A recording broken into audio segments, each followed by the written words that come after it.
Hello guys, today I'm looking at Warhammer 40k Space Marine 2.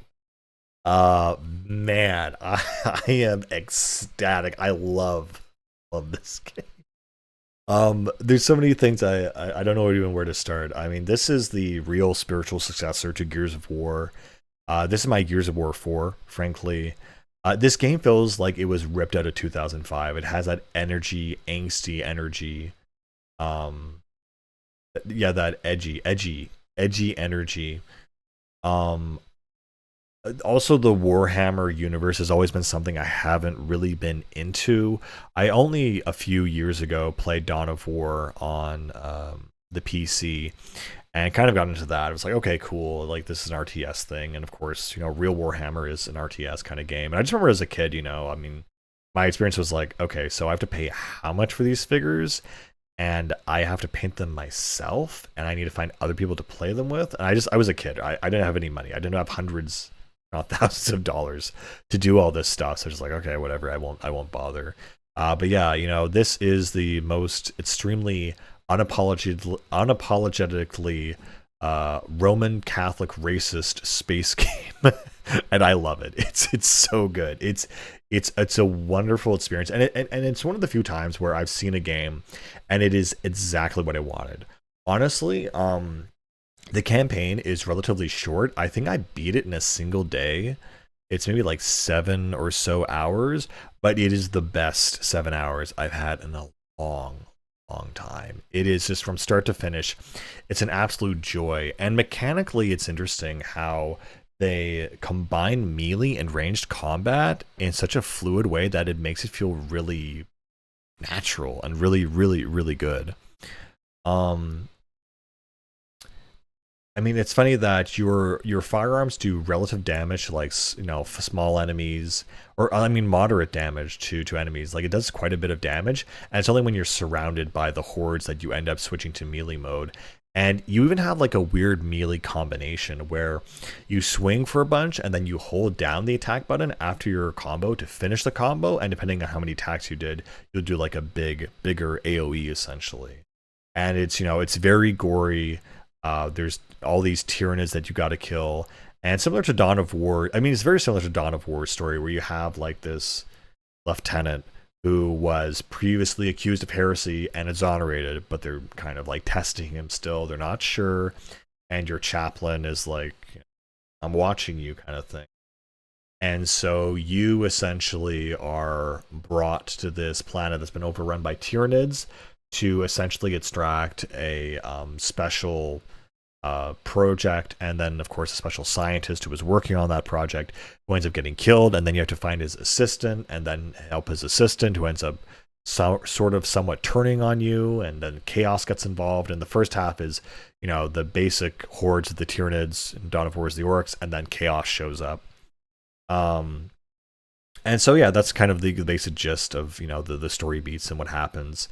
Mechanically, though, it is so much fun. It's one of the few times where I've looked at the trailer, the style, the aesthetic, and I'm like, oh, a Warhammer game that isn't just mid, and I can actually really enjoy, and I can chainsaw the Tyranids and for the Emperor and all that stuff that I've always associated Warhammer with. Warhammer, yeah, okay, it's an RTS, but what Warhammer feels like is Gears of War, and that's what we finally got. So this was a Saber Interactive is an absolute godsend. This is a super cool, wonderful game. And it has little quirks and mechanics. I'm like, yeah, they really thought about this. Like you have your main health, and then you have regenerative armor that regenerates over time. You have stims. You have, I mean, and just the environments. The environments are so beautiful looking, and there's so much stuff going on in them. And I remember at the outset of like things like Dynasty Warriors, it's like, oh, we can generate hundreds of enemies on screen at once, and like that's the one thing we can do. And as technology increases, we'll have these giant wars, these giant battles where there's hundreds of enemies coming at you, and it's be the coolest thing ever. And I've never felt that. I mean, I think the last game to really try that was Heavenly Sword, where, yeah, okay, you can shoot a ball and it reacts and they die, but it's almost like kind of scripted. It doesn't really matter and it feels really meaningless. And Dynasty Warriors, while fun, is definitely kind of like a junk food popcorn game where you just are an invincible warrior just killing hordes on hordes of like enemies and it doesn't matter. While in this game, it feels like honestly like a threat and definitely kind of balanced. You know, you would just have like you have literal hordes of enemies coming at you, and you can actually deal with them using your firepower. You feel like a space marine, and I think my brother commented, even the way he walks in the spaceship, there's a big thump every time he walks. It's just a ridiculous, super macho Gears of War kind of feel to it, which is just really fun, while also feeling distinct enough because it's set in the Warhammer 40k universe. But yeah, the chainsaw sword, I think a good and bad component of this game is that weapon variety. I love how you have different melee weapons. You kind of get like a power sword, a combat knife, the chainsaw sword, iconic, and the warhammer at the end. Oh, that felt so good just to smack guys around and see them go fly. It was really, really fun. My complaint though is just with the bolt guns. Um, there were just way too many variations of the bolt gun. It's like, okay, cool, you have your normal bolt gun, and then you have like an automatic bolt gun, which is for like close range, and then one for medium range, and then you have a medium range one with a scope on it, and then you have like it just got kind of a little bit silly and ridiculous. Like I only need four different bolt guns. I need, the automatic, the semi-auto long range, and the close range super high fire rate, basically. Like I need a submachine gun, an assault rifle, and a sniper. That's pretty much it. And a shotgun if you want to throw it in. And then, that's the other thing. There are pickup weapons that are things like snipers, grenade launchers, kind of like not exactly a shotgun, but like a flamethrower kind of a shotgun, like a meta rifle or something. That was actually a lot of fun to just burn through a swath of things, and then you have a pickup version, so it's even like heavier. And so yeah, you always have your sub weapon and your main weapon. So you have three types of pistols: light, plasma, heavy. And so the plasma weapons in the game, the only difference is that you can charge them up and shoot a powered shot. So it's like, okay, that's kind of cool. But yeah, having 7 different versions of the same gun basically didn't feel. It was just like, okay, well, which one am I going to use? I guess just the normal bolt guns and whatever. Because you want to make sure that there's meaningful choices, I guess. But they all work fine, so it doesn't really matter if one bolt gun does more or less the same thing as another bolt gun, more or less. And there's also finishers. Oh, the finishers are just brutal and they feel great to do. It only works on, well, it doesn't only work on, but usually it happens with higher level enemies that have much more health to them, and you basically just have to, shoot them up until eventually they go into stagger mode, and then you right click in, similar to Doom. It's funny that when I was doing that, when I was playing Doom and they had glory kills, I mapped it to the B button because to click in the stick so often does not feel good. But here was fine because it doesn't happen so often. It happens like once every couple minutes, I guess. So doing that once, it felt more meaningful, I guess. And sometimes you just want to skip the glory kill, right? You just want to, and Doom, it has a very specific thing that it essentially gives you ammo and stuff, while in this one it's simply for the aspect of giving you some iframes, a breather, taking down a tough enemy, that kind of thing. Yeah, I don't know. The scope of the game, the feel of the game, it's only a few levels, and then after you beat that, you have a bunch of like extra stuff you can do, like endless war or something, co-op missions. I think it's really interesting that this game is online 3-player co-op only, not 4-player. It's like, yeah, you can have 3 people at a time because they reflect the main cast. I think that's really cool that we're at a time where that's possible. We've kind of gotten away from local multiplayer where we can do that kind of thing. In terms of the characters, I'd say they're all fairly good. I mean, the main character is the best, whose name is escaping me.